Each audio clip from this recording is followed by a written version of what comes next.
પોરબંદરમાં tobacco control society દ્વારા 6 માસમાં વિવિધ કામગીરી કરાઈ હતી, જેમાં નિયમ ભંગ બદલ 33 લોકો સામે કાર્યવાહી કરી દંડ વસૂલાયો છે. પોરબંદરમાં તમાકુનું વ્યસન વધુ જોવા મળે છે.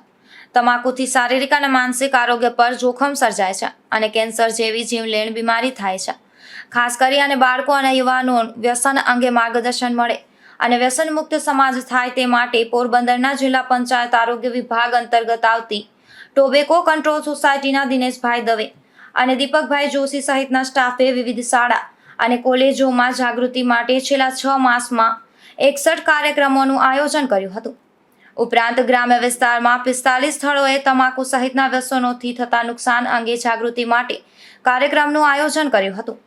એ સિવાય તમાકુનું વેચાણ કરતા દુકાનદાર તેમજ એજન્સીમાં તમાકુ નિયંત્રણ અધિનિયમ 2003 હેઠળ ચેકિંગ હાથ ધર્યું હતું, જેમાં વિવિધ દુકાનમાં ચેકિંગ હાથ ધરતા એક દુકાનમાં 18 વર્ષથી ઓછી ઉંમરની વ્યક્તિને તમાકુનું વેચાણ ન કરવા અંગેનું બોર્ડ લાગ્યું ન હતું.